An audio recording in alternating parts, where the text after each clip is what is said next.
성경책 갖고 오신 거 오늘 한번 오른손을 들고요. 제가 뉴제전누리교회에서 설교할 때마다 선포하고 설교하거든요. 성경책 가져오신 분들 들으시고요. 안 갖고 오신 분들 그냥 오른손 들으세요. 그래서 제가 선포하는 것은 다음 주에 여러분의 빈 오른손에 성경책이 있기를, 기적이 있기를, 그것도 하나의 기적이라고 선포합니다. 제가 하는 말에 선포하며 따라하길 바랍니다. 하나님은 나를 사랑하십니다. 나는 그 사랑 안에 있습니다. 하나님 오늘 나에게 말씀하실 것입니다. 나의 마음을 하나님께 열겠습니다. 나의 생각을 예수님께 집중하겠습니다. 들은 만큼 행복합니다. 들은 만큼 변합니다. 아멘, 아멘, 아멘. 제가 몇 주 전에 미국의 많은 교회들의 그 현실을 얘기하는 좋은 글을 하나 읽었습니다. 제목이 교회를 죽이는 습관들, 죽어가는 교회의 10가지 습관들을 정리한 좋은 글이었습니다. 그 10개를 다 소개할 수는 없겠지만 몇 개를 소개하고 오늘 말씀을 시작하기를 원합니다.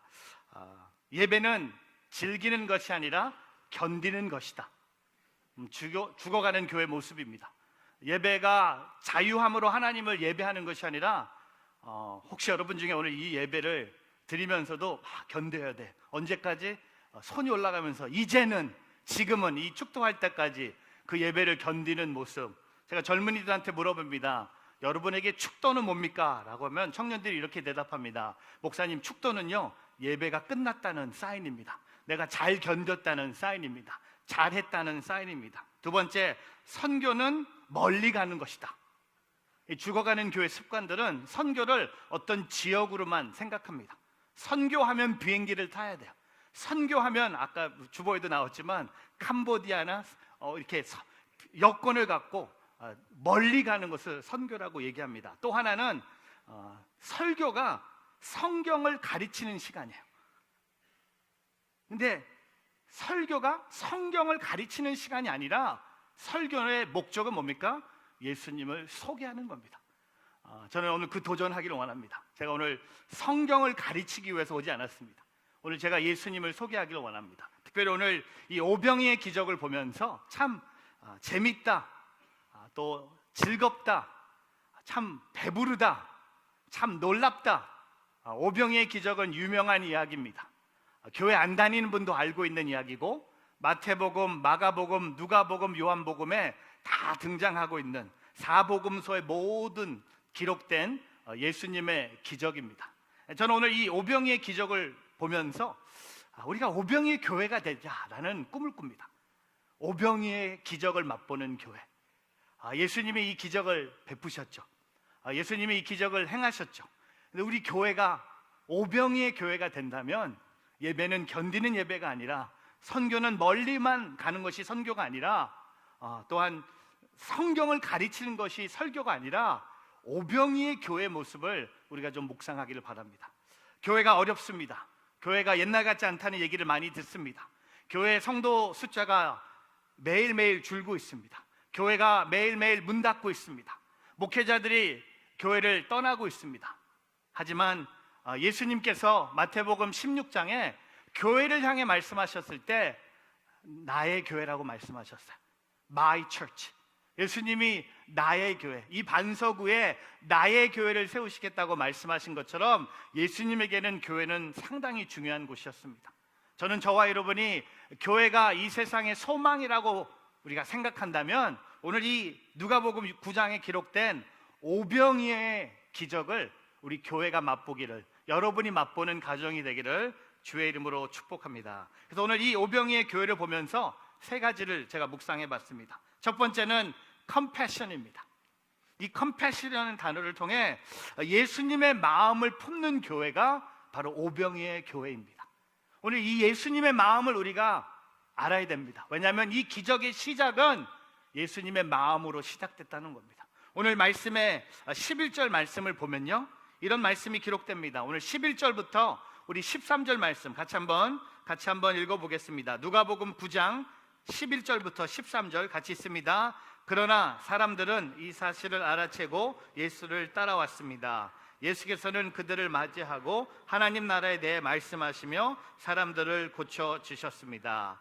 날이 저물자 12 제자가 예수께 다가와 말했습니다. 우리가 외딴 곳에 와 있으니 사람들을 보내 주변 마을과 농가로 가서 잠잘 곳을 찾고 먹을 것을 얻게 하십시오. 13절, 예수께서 대답하셨습니다. 너희가 그들에게 먹을 것을 주라. 제자들이 말했습니다. 저희가 가진 것이라고는 빵 5개와 물고기 2마리뿐입니다. 이 많은 사람들을 다 먹이려면 가서 먹을 것을 사와야 합니다. 여러분, 오늘 11절에 보면서 예수님을 따르는 사람들이 점점 늘고 있습니다. 예수님을 따라오고 있어요. 예수님의 가르침에, 또 예수님이 병든 자를 고치신 것을 보면서 많은 무리가, 큰 무리가 예수님을 따라왔습니다. 근데 예수님이 너무 좋다 보니까 밤이 됐는데도 사람들이 계속 남아있는 거야. 그리고 예수님께서 많은 사람들이 따라오는 걸 보고 예수님 참 기뻐하셨어요. 예수님 참 좋아하셨어요. 근데 오늘 제자들이 문제를 발견합니다. 제자들이 12절에 보니까 예수님, 우리가 외딴 곳에 와 있으니까 사람들을 보내서 각 주변 마을과 농가로 가서 각자 알아서 잠잘 자리를 찾게 하고 먹을 것을 얻게 하는 것이 좋겠습니다. 오늘 이 12절에 제자들이 문제를 발견하고 그 문제를 해결하기 위해서 제자들이 참 합리적이고 참 현실적인 방법으로 예수님께 말하고 있습니다.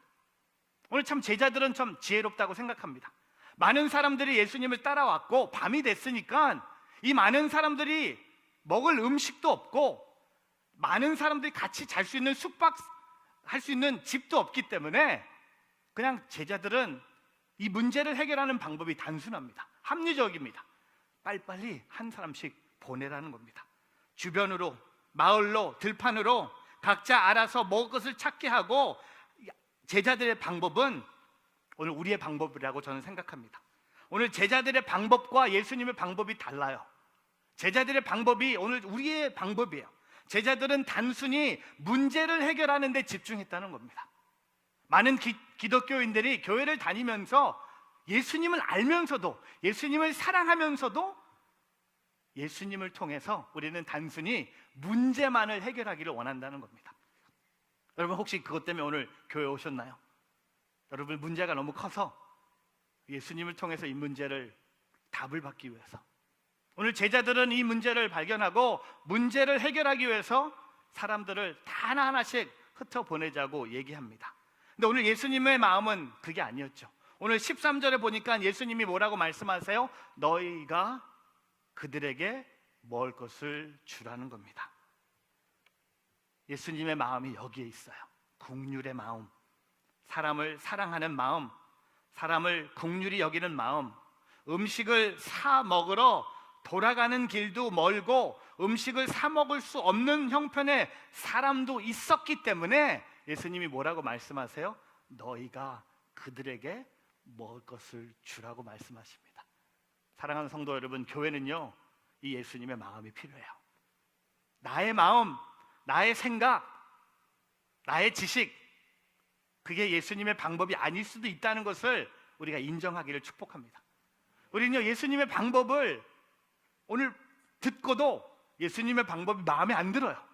그럼 어떻게 합니까? 내가 인도할 테니까 예수님 따라오세요. 예수님의 방법보다도 내 방법이 훨씬 좋은 것 같습니다. 사랑하는 성도 여러분, 이 오병이의 기적의 시작은요, 이 예수님의 마음으로 시작됩니다. 빵 5개하고 물고기 2마리가 보여서 그 기적이 시작된 것이 아니라 이 기적의 시작은 뭡니까? 예수님의 마음이었어요.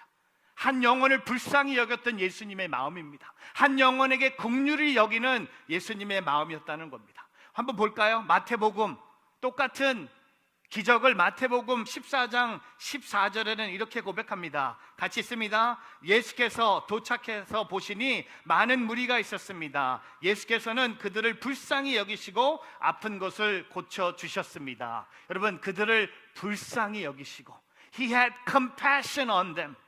여러분, 그들을 불쌍히 여겼기 때문에 오늘 이 오병이의 기적이 시작된 거예요.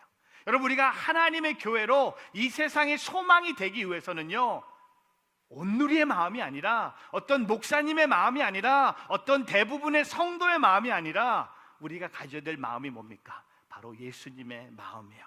마가복음 6장 34절에도 똑같이 기록됩니다. 같이 한번 마가복음 6장 34절, 예수께서 도착해 많은 사람들을 보시고 목자 없는 양들 같이 그들을 불쌍히 여겨 그들에게 여러 가지로 가르쳐 주기 시작했습니다. 그들을 불쌍히 여기셨다는 겁니다. 여러분 아세요? 예수님이 저와 여러분을 불쌍히 여기셔서 그 구원이 시작된 거예요. 십자가의 사건, 여러분이 착해 보여서? 아니에요.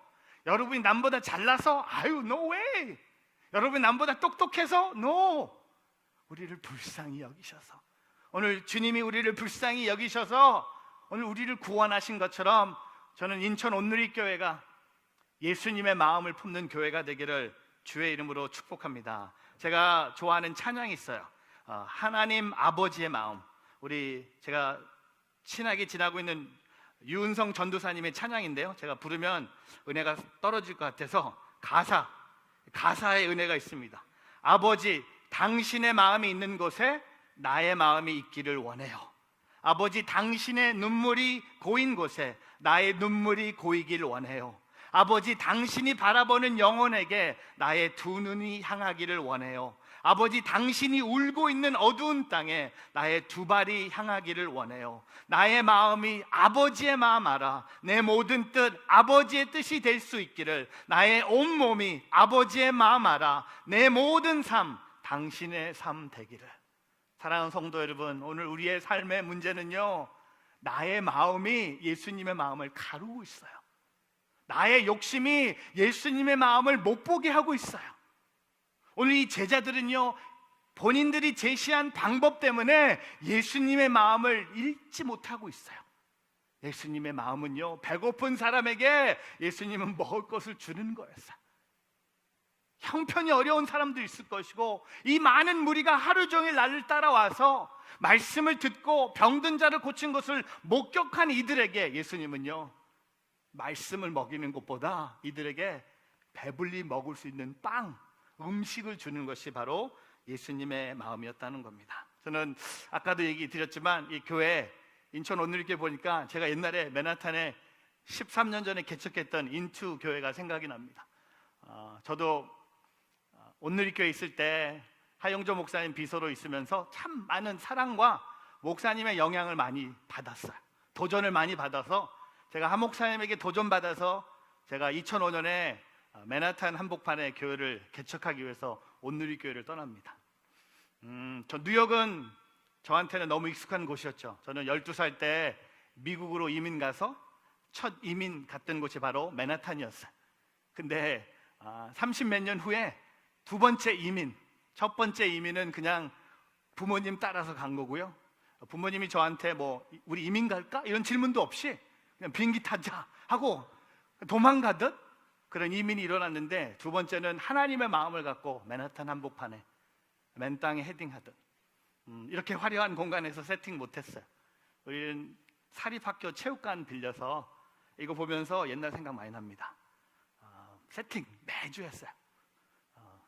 당대상, 의자, 스피커, 프로젝터, 키보드, 베이스, 드럼, 무대도요, 이런 무대가 아니라 저희는 무대가 32개 피스가 퍼즐로 돼 있어갖고 이거 하나하나씩 끼우면서 첫 예배를 위해서 세팅하는데 금요일날 4시간 걸렸어요. 4시간. 매주 예배 한 번 드리고 다시 집어넣고, 금요일날 되면 또 꺼내고 또 치우고,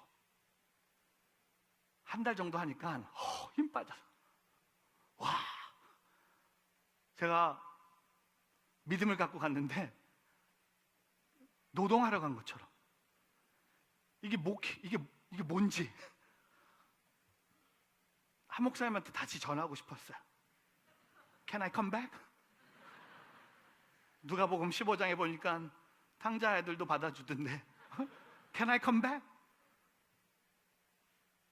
근데 하나님의 마음이 바로 세팅하는 게 하나님의 마음이었어요.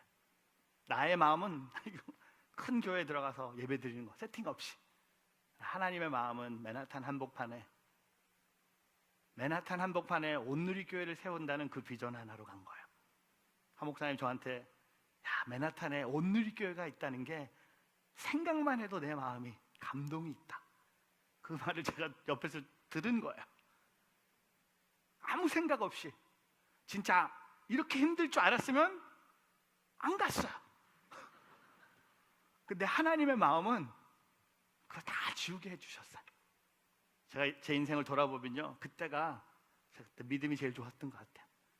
지금은 목회가 너무 편해. 세팅 안 하니까. 여러분들 세팅 안 하는 교회 들어가고 싶죠? 아니에요. 여기가 좋은 거예요. 광야가 좋은 거예요. 여긴 광야도 아니야. 이건 천국이야. 이렇게 큰 데서 매주 대단합니다. 근데 여러분, 그게 우리가 가져야 될 예수님의 마음이에요. 나의 마음은요, 힘든 거 다 안 하고 싶어요. 나의 마음은요, 쉬운 거, 나의 마음은요, 사람들이 좋아하는 거 따라가고 싶은 거예요. 근데 예수님의 마음은 뭡니까? 아무도 안 하는데, 아무도 가지 않는데, 아무도 관심 없는 사람들을 예수님이 보고 그들에게 너희가 먹을 것을 주라고 말씀하십니다. 사랑하는 성도 여러분, 예수님의 마음을 품는 교회가 되기를 주의 이름으로 축복합니다. 예수님의 마음이 이 예배당을 가득 채운다고 생각해 보십시오. 예수님의 마음은요, 여러분만 잘 먹고 잘 사는 게 아니라는 거예요. 예수님의 마음은요, 이 예배당 밖에 있는 인천, 송도, 대한민국, 북한, 미국에 있는 잃어버린 영혼들도 잘 먹고 잘 사는 것을 예수님이 원하신다는 것을 우리가 잊지 않기를 주의 이름으로 축복합니다. 아멘. 두 번째, 오병이의 교회는요, 세상을 책임지고 변화시키는 교회입니다. 체인지라는 단어요. 오늘 13절 다시 한번 읽어보겠습니다. 오늘 말씀에 중요한 한 구절이죠. 같이 있습니다. 누가복음 9장 13절. 예수께서 대답하셨습니다. 너희가 그들에게 먹을 것을 주라. 제자들이 말했습니다. 저희가 가진 것이라곤 빵 5개와 물고기 2마리뿐입니다. 이 많은 사람들 다 먹으려면 가서 먹을 것을 사와야 합니다. 여러분, 이제 예수님이 너희가 먹을 것을 주라고 하니까 제자들이 두 번째 방법을 보고 새로운 방법을 제시합니다. 예수님께서 너희가 그들에게 먹을 것을 주라고 하니까 제자들이 뭐라고 대답합니까? 우리에게는 그런 능력이 없습니다. 빵 5개하고 물고기 2마리밖에 없는데 이 많은 사람들 다 먹이려면 가서 먹을 것을 사와야 합니다. 하지만 예수님, 지금 우리가 가서 먹을 것을 사올 수 있는 빵집도 없고요, 돈도 없습니다. 그러니까 제자들은 계속 예수님에게 브레이크를 거는 거예요. 그런데 예수님은 뭐라고 말씀하세요? 교회는 세상을 변화시키기 위해서 세상을 책임지라는 겁니다. 너희가, 오늘 예수님이 말씀하신 너희가 누굽니까? 12명의 제자들에게 5,000명의 남자와 10,000명 이상의 여성들과 10,000명 이상의 어린아이들까지 포함을 하면요, 적어도 25,000명의 사람들의 먹을 것을 주는 것을 12명인 제자들에게 예수님이 맡겨주셨다는 겁니다. 그러니까 제자들이 손을 들고 뭐라고 합니까? No way! 빵 5개하고 물고기 2마리밖에 없습니다. 우리는 할 수 없습니다. 합리적이고 현실적인 방법을 또 제시합니다. 여러분, 제자들은요 되게 순수해요. 방법이 합리적이고 현실적이에요. 계산이 빨라요. 근데 여러분, 실수가 뭔지 아세요? 합리적이고 현실적인 방법이 아까도 말씀드렸지만 예수님의 방법이 아니라는 거예요. 아닐 수도 있다는 거예요. 오늘 그 예수님의 마음이 뭡니까? 예수님의 마음은 제자들이 너희가 그들에게 먹을 것을 주라는 겁니다. 여러분, 너희가 그들에게 먹을 것을 주라, 영어로 보니까 you give them something to eat. 근데 그걸 헬라어 원어로 보면요, 너희가 그들에게 먹을 것을 주라고 하는데 앞에 한 단어가 더 있어요. 바로 지금 당장 너희가 그들에게 먹을 것을 주라는 겁니다. 여러분, 지금이라는 겁니다. 세상을 변화시키고 책임지는 것은 우리가 교회 건물을 다 짓고 나서 하는 게 아니라 지금 하라는 겁니다. 너희가 지금 하라는 겁니다. 바로 너희가 책임져야 한다는 겁니다. 이것이 오늘날 이 땅에 교회에 주시는 메시지입니다. 교회가 세상의 문제에 등을 돌려서는 안 되고 담을 싸서는 안 되고 세상에 대한 책임을 교회가 지라고 합니다. 북한에 굶주려 가는 사람들을 보시고 예수님이 뭐라고 말씀하실까요? 교회에게 너희가 그들에게 먹을 것을 주라. IT에서 심장병 아이들을 보시고 예수님이 뭐라고 말씀하실까요? 너희가 그들의 병을 고치라는 겁니다. 제가 뉴저지에서 열심히 전도하는 한 분이 계세요. 너무 어려워요. 너무 힘들어요, 전도가. 왜냐하면 교회를 다니시다가 시험에 들어서 교회를 쉬고 계세요. 근데 이분은 평생 쉬는 게 꿈이에요. 근데 저를 잘못 만났어요. 아침마다 운동하는 데서 만났어요. 짐에서 만났는데 조금씩 저에 대해서 이제 정체가 드러나기 시작하죠. 이제 제가 이제 목사라는 걸 알고 뉴저지 온누리교회 목사라는 걸 알면서 관계가 조금씩 멀어지기 시작했어요. 저는 좀 더 다가갔고 점점 다가가고 도망가다가 제가 확 다가갔는데 이분이 저한테 충격적인 얘기를 하셨어요. 목사님, 이 오른손이 목사님 교회입니다. 그리고 이 왼손이 우리 집이에요. 한번 생각해봐. 옆집이 교회 옆에 집이 있어요. 목사님이 이 교회 목사고 우리 집이 여기 있어요. 근데 같이 있다가 5년이 지났는데 목사님의 교회가 이사 간다는 소식을 들었을 때 이 집에 사는 사람들이 어떻게 반응하냐에 따라서 이 교회가 진짜고 가짜인지를 얘기한다는 거예요. 제가 전도를 해야 되는데 전도를 당하고 있었어요. 계속해 보세요 했더니 목사님의 교회가 이사 간다는 소식을 듣고 옆집에 있는 분들이 기뻐하고 소리 외치고 박수치고 믿지 않는데 할렐루야를 외친다? 그런 목사님의 교회는 가짜라는 겁니다. 안에서 하나님을 예배했지만 밖에 나가서는 하나님을 전하지 않았다는 거야. 세상에 문제를 책임지고 변화시키지 않았다는 겁니다. 세상하고 담을 싼 교회라는 겁니다. 제가 완전히 빠진 거예요. 계속해 보세요. 두 번째 반응은 목사님의 교회가 이사 간다는 소식을 들었을 때 옆집에서 가지 말라, 가지 마세요, 여기 계속 계세요 라고 이런 얘기를 들으면 이 교회가 진짜 세상을 책임지고 변화시켰던 교회라는 거야. 그리고 마지막으로 저한테 질문합니다. 목사님의 교회는 어떤 교회입니까? 제가 한 대 맞았어요. 제가 생각해 보니까 우리 교회가 가짜. 사람들 많이 모여서 예배를 드려요. 예배 드리고 세상에 나가면 예배 드릴 때 완전 담을 싸는 게 우리 교회. 저희도 뉴저지 온누리교회를 6년 전에 시작을 했는데요. 시작하면서 빌렸던 예배 장소가 유대인 회당을 빌려서 예배를 드렸어요. 유대인들은 토요일날 예배를 드리고 우린 주일날 예배를 드려서 유대인들은 또 돈을 주면 다 빌려주거든요. 그래서 유대인 회당을 빌려서 예배를 드리다가 놀라운 기적이 일어났어요. 회당을 저희 교회에서 샀어요. 그러니까 저도 지금도 이렇게 얘기하지만 막 손캐쳐. 이거 완전히 하나님이 하신 일. 그러니까 우리가 기도했는데 솔직히 제일 놀란 게 우리 교인들이 제일 놀랐어요. 어떤 기도를 했냐면, 하나님, 우리 여기 너무 좋습니다. 회당을 빌렸었는데 회당이 교회 같아. 여기가 너무 좋습니다. 그러니까 우리 성도님들과 같이 기도했어요. 하나님, 우리에게 교회 건물을 주실 것 같은데 이왕이면 지금 이 회당을 우리 교회로 주십시오라고 기도했어요. 근데 전 솔직히 기도했지만 의심이 많았어요. 도마 같은. 근데 여러분, 유대인들이 찾아와서 살 마음이 없냐고 물어보면서 이 기적이 일어나기 시작해서 지금은 저희가 주인이 됐고요, 유대인들이 빌려서 쓰고 있어요. 할렐루야. 이건 놀라운 일이에요. 그때 랍비랑 일주일에 한 번씩 커피 마시는데 유대인 회당 대표 랍비는 우리 교회 부흥하는 거 보면서, 야, 너희 하나님은 진짜 바쁘신가 보다. 근데 본인의 하나님은 지금 본지 오래됐대. 아무런 변화가 없대. 근데 여러분, 유대인 회당을 교회로 샀는데 문제가 뭐냐면 주차 공간이 없어요. 왜냐하면 유대인들은 안식일 날 예배 드릴 때 걸어옵니다. 우리처럼 이렇게 운전을 하면 안 돼요. 율법을 지키기 위해서는 걸어와야 돼요.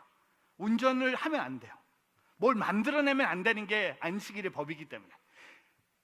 예배당이 600석이 들어가는데 주차 공간이 27대밖에 없는 거야. 상상해 보세요. 그럼 우리 교인들이 어디서 주차를 하겠습니까? 1000명이 넘는 교회가 됐는데 어디다 주차하겠습니까? 다 길거리에 주차하는 거야. 이게 불법은 아니에요. 주일날은 아무나 그 공간을 주차할 수 있어요. 프리, 무료로 주차할 수 있는 공간이에요. 그러다 보니까 이 지역에 있는 분들이 얼마나 화가 많이 났겠어요. 지역에 있는 분들이 딱 저 건물 보면 That's the Korean church. Sunday parking, Sunday 사람들 많이 들어오고 주차 문제 만들어내고 시끄럽고 특세만 하면 특세를 제일 싫어하더라고요. 우리도 특세해요. 새벽마다 차 알람 껐다 켰다가 새벽에 구두 소리 딱딱딱 하는 소리가 지나오면서 교회로 들어오니까 제가 우리 교회가 가짜구나. 제가 우리 교회가 진짜 교회가 되기 위해서는 우리가 뭔가 해야겠다.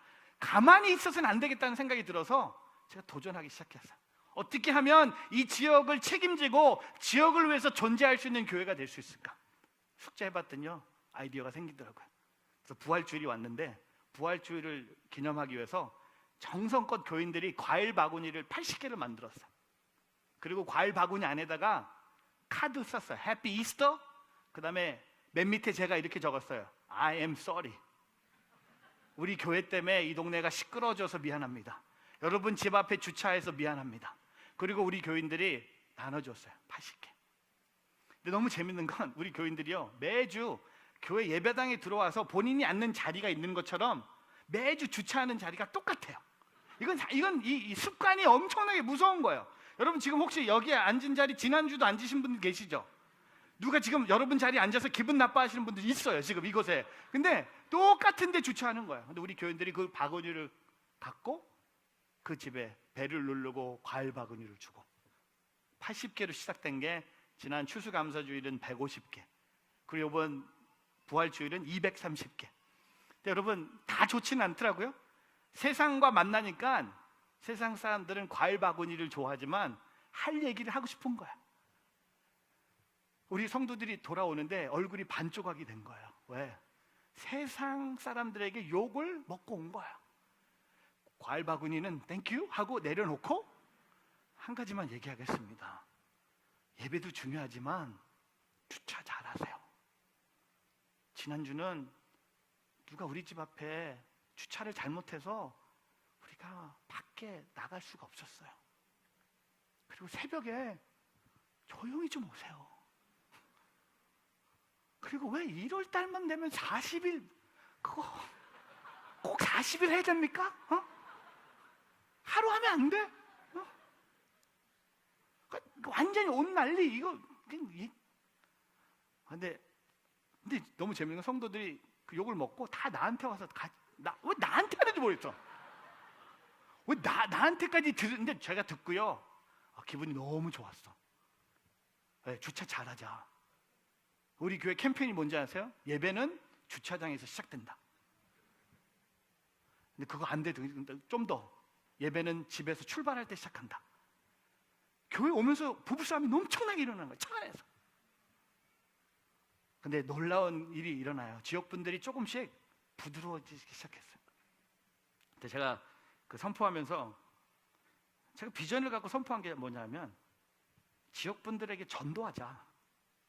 우리 교회 옆에 사는 분들 교회 나오게 하자. 관계를 맺고 전도하고, 전도가 어디까지 가냐면 그분들을 전도를 통해 그 집 앞에 주차하지 말고 그 집 안에 들어가서 주차하고 오자. 이게 진짜 아닙니까?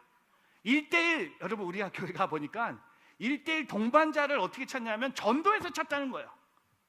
1:1 하고 싶은 사람 교회에서 사인하십시오가 아니라 1:1 양육자가요, 전도해갖고 그 사람을 교회로 인도해갖고 1:1을 가르치는 것까지 하자.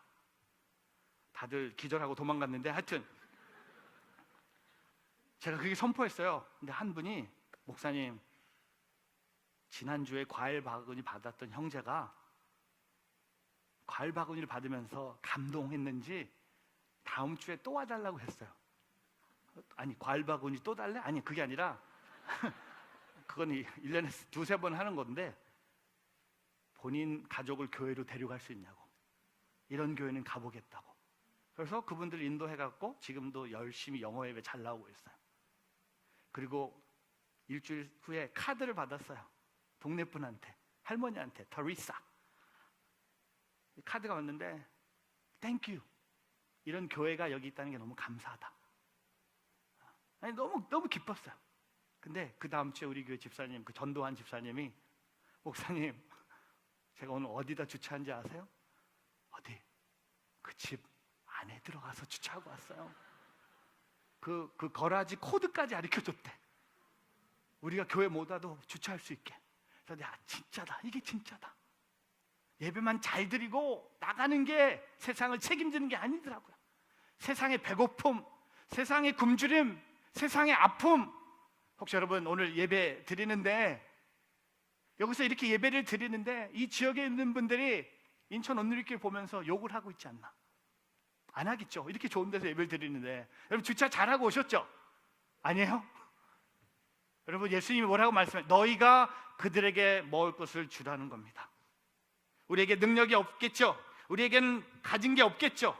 하지만 예수님은 그것을 우리에게 말씀하고 계십니다. 사랑하는 성도 여러분, 오늘 예수님의 말씀처럼 우리가 그들에게 먹을 것을 줄 수 있는 교회가 되기를, 저와 여러분의 삶이 되기를 주의 이름으로 축복합니다. 그리고 마지막 세 번째는요, 하나님 나라를 위한 헌신하는 교회입니다. 커밋멘트예요. 여러분 하나님 나라를 위해서 헌신하는 교회가 되길 바랍니다. 여러분 하나님 나라가 큽니까? 교회가 큽니까? 하나님 나라 크죠. 대답은 맞아요. 하나님 나라가 한 개인 교회보다 큽니다. 오늘 말씀에 16절과 17절 같이 한번 읽어보겠습니다.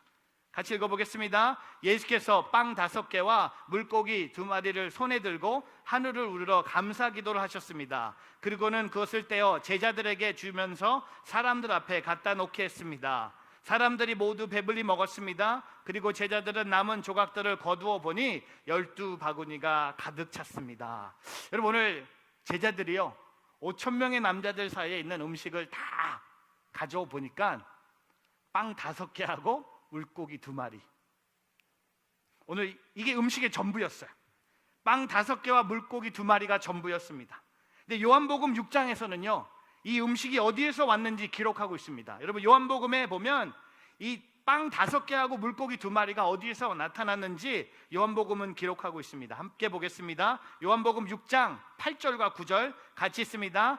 제자들 중 하나이며 시몬 베드로의 동생인 안드레가 말했습니다. 여기 한 소년이 보리빵 5개와 물고기 2마리를 가지고 있습니다. 그러나 이렇게 많은 사람들에게 그게 얼마나 소용이 있겠습니까? 여러분 오늘 8절에 안드레가 등장합니다. 안드레 별명이 뭔지 아세요? 안드레가 등장할 때마다 앞부분에 별명이 있습니다.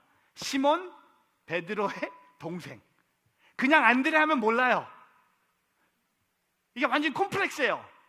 그냥 안드레 하면 누구? 근데 시몬 베드로의 동생. 시몬 베드로의 동생 안드레가 있는데, 안드레가요 성경에 보면요 항상 한 가지를 잘했어요. 다른 사람들을 항상 예수님께 인도합니다. 베드로를 예수님께 인도한 사람이 누구죠? 누구예요? 안드레. 안드레 아니죠. 시몬 베드로의 동생 안드레. 근데 오늘 시몬 베드로의 동생 안드레가 한 사람을 또 예수님께 인도합니다. 한 소년. 한 소년이 가지고 있던 보리떡 5개, 빵 5개, 물고기 2마리. 저는 이렇게 생각해 봤어요. 이 소년이 아침에 집을 나오는데 엄마가 어디가? 엄마 나 우리 동네에 예수님이 오셨대. 그래서 친구들하고 예수님 한번 구경 가려고. 예수님 말씀 또 예수님 막 기적을 행하시고 예수님 막 한번 보고 싶어. 엄마 나 갔다 올게. 집을 나가는데 엄마가 딱 잡는 거야. 잠깐! 아들 잠깐만. 엄마가 부엌에 가서 뭘 합니까? 아들 위해서 점심 벤또. 웃으세요. 지난번에 서경범 선생님 벤또 할 때 웃었다는데 왜 안 웃으세요? 벤또 미국에서 씁니다. 런치 벤또를 엄마가 잘 먹는 애 같아. 빵 5개하고 물고기 2마리면 상당히 많이 먹는, 제가 예측하기는 한 13살 14살 집 제일 먹고 잘할 때 이 소년의 도시락이었어요. 근데 이 소년이요 하루 종일 예수님 따라다니고 예수님의 가르침에 푹 빠져서 밥을 안 먹은 거야. 근데 갑자기 제자들이 음식을 찾아보니까 내 도시락, 엄마가 싸준 도시락을 시몬 베드로의 동생 안드레에게 주는 거야. 그리고 오늘 이 기적이 일어납니다. 여러분 헌신은요 의탁하는 것이에요. 근데 헌신의 기적이 우리가 꼭 깨달아야 할 헌신의 기적이 뭔지 아세요? 헌신은 작은 것을 먼저 드리는 거예요. 우리의 문제, 우리의 헌신의 문제는 뭔지 아세요? 우리는 이렇게 얘기해요. 내가 좀 커지면 헌신할 거야. 내가 좀 벌면 드릴 거야. 내가 좀 성공하면, 내가 좀 평안해지면, 내가 큰 사람이 되면 헌신할 거야. 제가 이제 인천 온누리교회 다시 안 온다고 생각하고 얘기할게요. 저도 그렇고요, 여기 계신 대부분의 분들 큰 사람이 못 됩니다. 기분 나빠요? 아니요, 기분 나빠하지 마세요. 우리는요, 예수님이 우리를 통해 큰 분이 되시면 돼요. 우린 작은 헌신이 큰 기적을 가져옵니다. 작은 헌신을 하지 않는 사람이 어떻게 큰 헌신을 하겠습니까? 큰 헌신하는 사람을 보여주십시오. 그럼 그 사람의 삶을 돌아보면 작은 헌신들이 쌓인 거예요. 오늘 이 소년이 빵 5개 하고 물고기 2마리를 예수님께 의탁합니다. 여러분, 하나님의 나라를 헌신하는 교회는 뭡니까? 우리는 없는 게 너무 많어. 우리는 헌신 못하는 이유들이 너무 많어. 너무 작고, 교회가 생긴 지 얼마 안 됐고, 재정도 부족하고, 시간도 부족하고, 사람도 부족하고, 우리 핑계가 계속 납니다. 저도 교회 처음 시작할 때 어려운 일들이 많이 있었는데, 근데 역시 유학생 사역을 하다 보니까 주일마다 유학생들에게 밥을 먹여야 돼요. 이게 상당히 쉽지 않은 일이었습니다. 저희가 빌리는 데는 체육관이었고 부엌도 없었는데, 주일날 아침에 집을 나서면 저희 장모님이 50인분 밥솥을, 쌀을 씻어 놓으세요. 그럼 제 잡은 그 밥솥을 들고 차에 실어서 교회까지 갖다 놓습니다. 그러면 우리 아내가 거기서부터 이제 테이크오버 해요. 그리고 우리 아내가 밥을 꽂고, 이제 청년들 예배가 끝나면 밥을 먹어야 돼요. 설교 시간 중간쯤 되면 밥이 되는 냄새가 예배당을 가득 찹니다. 그러니까 메뉴도 단순해요. 왜냐하면 부엌이 없기 때문에. 짜장밥, 잡채밥, 불고기 덮밥, 카레 라이스, 카레는 밥이 아니다, 이렇게 나오는 거예요. 근데 제가 밥을 많이 주니까 교회가 부흥하더라고요. 마크채 목사님은 영의 양식, 사모님은 육의 양식. 이 콤보가 장난이 아니에요. 근데 제가 교회가 부흥했다는 것을 어떻게 느꼈냐면, 주일 아침에 일어났는데 밥솥 숫자가 늘어나기 시작한 거예요. 1개에서 2개, 3개, 6개, 8개까지. 미니밴 뒷좌석 다 접어갖고 8개를 들고 갖다 놓으면 우리 교회 권사님들, 우리 어머님, 우리 아내 다 이렇게 밥을 하고 먹이는 거야. 근데요, 제가 시험에 든 일이 있었어요. 주일날 밤에 집에 왔는데 아내가 허리가 아프다고 허리를 좀 주물러 달라고. 그래서 제 아내 허리를 주물르는데 아내한테 이상한 향수 냄새가 나요. 이거 향수가 아니야.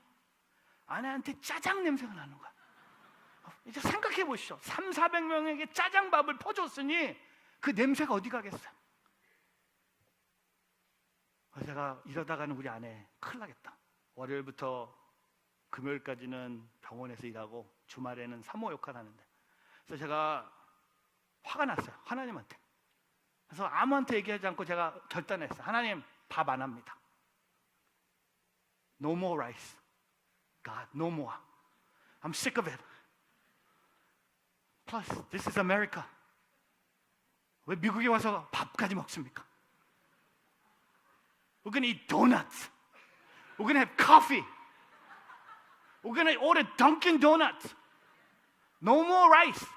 No. 쉽게 가자. 결단했어요. 밥 안 합니다. 근데 아무한테 얘기를 안 했어요. 근데 그 결단하고 나서 이틀 후에 어떤 타교회 집사님한테 전화가 왔어요. 목사님 한번 뵙시다. 그래서 밥을 막 먹고 있는데, 목사님 며칠 전에 목사님 꿈에 나타났어요. 제 꿈에. 와우. 근데 목사님하고 걸어가는데 갑자기 하늘에서 문이 열리더니 하늘에서 쌀이 쏟아졌대. 팍! 쌀이 팍팍 떨어졌대. 그러더니 그분이 목사님 교회 이번 주부터 필요한 쌀을 자기가 다 제공하겠다고. 나는 속으로 라이스 노! 우리 아니, 떨어지려면 건물이 떨어지든지 돈이 좀 떨어지든지 왜 쌀이 떨어지는 거예요? 그분이 그 주부터 매주 쌀을 보내주는 거야. 이게 하나님의 사인이구나. 근데요, 가끔 제가 이제 요새 한국 오면 그때 대학생들이 이제는 결혼하고 한국에 와서 뭐 변호사가 돼 있고 의사가 돼 있는데 이제는 저한테 밥을 사줘요. 근데 밥을 먹으면서 항상 하는 얘기가 그때 교회 밥 진짜 맛있었다고.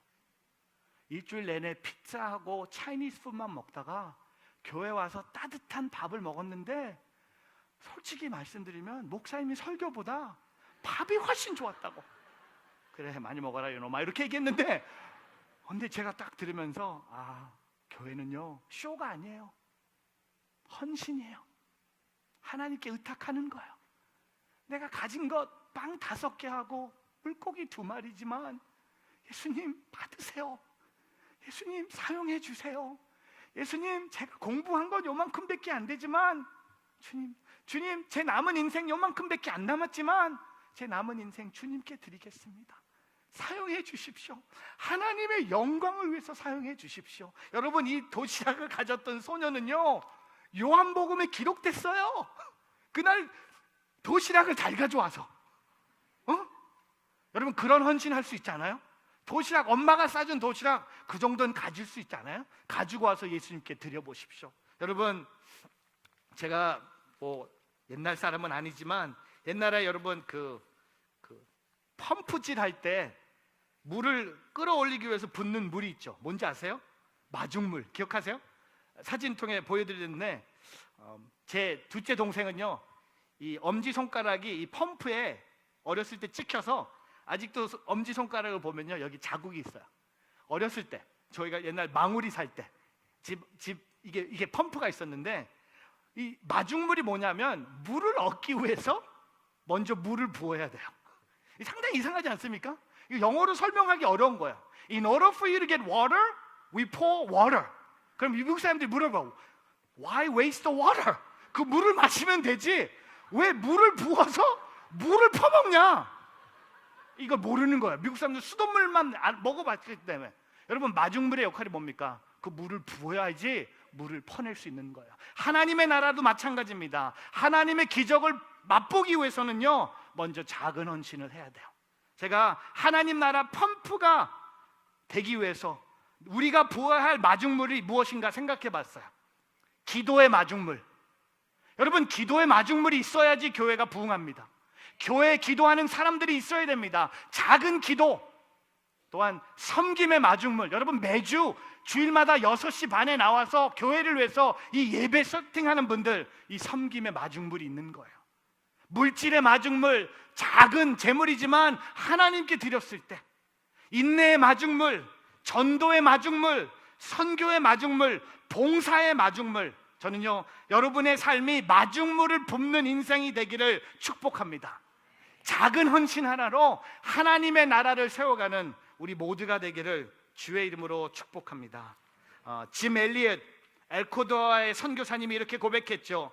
나의 하나님이시여 내 삶을 소비하소서. 내 삶은 당신의 것입니다. 저는 오래 살기를 구하지 않습니다. 다만 주 예수님 당신처럼 충만히 살기를 간구합니다. 여러분, 오래 사는 것보다 충만하게 사는 거예요. 짧은 인생이지만 헌신하면서, 작은 것도 헌신하며, 나의 시간, 나의 물질, 나의 은사, 하나님 나라를 위해서 헌신하는 우리 모두가 되기를 주의 이름으로 축복합니다. 말씀을 정리하면서 하나님께서는요 우리를 예수 그리스도의 기적을 행하는 교회로 부르신다는 겁니다. 저는 인천 온누리교회가 이 오병이의 교회, 하나님의 마음으로 또한 세상을 책임지고 하나님 나라를 위해서 헌신하는 교회가 되기를 주의 이름으로 축복합니다. 제가 미국에 살고 있는데요, 여러분, 미국 교회를 위해서 기도해 주세요. 이민교회도 마찬가지지만 미국 교회가 옛날 같지 않습니다. 교회들이 많이 문 닫고 있습니다. 교회 성도들이 매주 줄고 있습니다. 교회 건물이 매주 하나씩 빌딩 세일로 나오고 있습니다. 젊은 세대들이 교회에 보이지 않습니다. 제가 지난달에 미국의 어떤 교회 세미나에 갔는데, 옛날에 미국 교회를 건강한 교회로 바라보기 위해서 적었던 ABC가 있대요. 옛날에 미국 교회를 건강한 교회로 이렇게 책정했던 ABC가 있대요. A가 뭐냐면 attendance, 출석. 건강한 교회는 옛날에는 몇 명이 출석하느냐가 건강한 교회래요. B, building, 건물이 있으면 건강한 교회래요. 그리고 C, 여러분 아실 거예요. 뭐 C가 뭔지. cash, 돈. 그러니까 출석하는 사람이 많고 건물이 있고 돈이 있으면 건강한 교회라고 봤대요. 근데 지금은요, 사람 숫자 중요하지 않아요. 빌딩 중요하지 않아요. 죄송합니다. 착공 예배 드리신 지 얼마 안 됐는데 빌딩 그렇게 중요하지 않아요. 그리고 캐시도 중요하지 않아요. 그 세미나를 통해 새로운 ABC를 우리에게 주셨어요. A, accord, 일치한다, 연합한다. 성도들이 연합하는 거야. 건강한 교회는요, 한두 사람만 움직이는 게 아니라 성도들이 하나 되는 거예요. 일치하는 거예요. 함께 울고 함께 즐거워하는 겁니다. B, baptism, 잃어버린 영혼을 구원해서 세례까지 주는 게 건강한 교회입니다. 1년 내내 대부분의 미국 교회는요, 한 명도 세례를 주지 않는다는 통계가 나왔어요. 95%에 되는 미국 교회가 1년 내내 한 명도 세례 안 준대요. 장례식이 더 많대요, 세례 받는 사람보다. 그리고 C, consecration, 헌신, 거룩함을 얘기합니다. 교회가 거룩해져야지 세상을 책임지고 세상을 변화시킬 수 있다는 것을 얘기했습니다. 저는 인천 온누리교회가 출석보다, 건물보다, 어떤 캐시보다 성도들이 하나 되고 잃어버린 영혼을 위해서 나가고 헌신하는 교회가 되기를 주의 이름으로 축복합니다. 이렇게 아름다운 교회 하나님 우리 불러주셨는데 여러분을 통해 더 아름다운 교회가 세워지기를 주 예수 그리스도의 이름으로 축복합니다. 기도하겠습니다. 같이 기도하기를 원합니다. 같이 기도할 때 교회를 위해서 기도했으면 좋겠습니다. 건강한 교회는 건물이 아닙니다. 건강한 교회는 재정이 얼만큼 있느냐가 아닙니다. 몇 명이 출석하느냐가 아닙니다. 건강한 교회는 내가 예수님의 마음을 품는 교회고 세상의 어려움을 책임지고 변화시키는 교회, 또한 하나님 나라를 위해서 모든 것을 헌신할 수 있는 교회가 건강한 교회입니다. 그런 교회가 될 수 있도록, 그런 삶을 살 수 있도록 우리 한번 두 손 들고 주여 한번 외치며 통성으로 기도하며 나가겠습니다. 주여! 하나님 감사합니다. 나를 하나님의 자녀로 부르시고 나를 교회로 부르시고 나를 하나님의 일꾼으로 불러주심에 감사합니다. 하나님의 마음, 예수님의 마음을 갖는 교회가 되기를 원합니다. 또한 세상의 어려움을 책임지고 세상을 변화시키는 교회가 되기를 원합니다. 또한 하나님 나라를 위해서 헌신하는 교회가 되기를 원합니다. 작은 것도 헌신하기를 원합니다. 내가 헛되이 살지 않기를 원합니다. 하나님을 위해 살기를 원합니다. 주님의 나라를 위해서 살기를 원합니다. 주여 부어주시옵소서. 아버지의 마음을 부어주시옵소서. 아버지의 마음을 부어주시옵소서. 아버지의 마음이 어디에 있습니까? 아버지의 마음은 북한에 있고 아버지의 마음은 IT의 아이들에게 있고 아버지의 마음은 어려움과 상처받은 영혼들에게 있다는 것을 잊지 않고 나아갈 수 있는 우리 모두가 되게 하여 주시옵소서.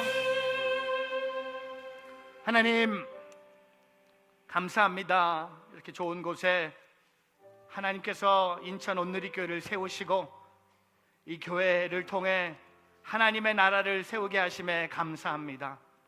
어떤 건물보다, 어떤 재정을 확보하는 것보다, 많은 사람들이 출석하는 것보다 하나님 성도들이 하나 되고 잃어버린 영혼을 구원하고 하나님 나라를 위해서 헌신할 수 있는 건강한 교회가 되기를 원합니다. 건강한 교회가 되기 위해서 하나님 이 교회에 성령을 허락하여 주시옵소서. 성령 충만한 교회가 되게 하여 주시고 송도뿐만 아니라 인천뿐만 아니라 이 교회를 통해 세상의 어려움을 책임지고 변화시킬 수 있는 인천 온누리교회가 되게 하여 주시옵소서. 그렇게 행하실 주님을 찬양하며 예수 그리스도의 이름으로 기도합니다. 아멘.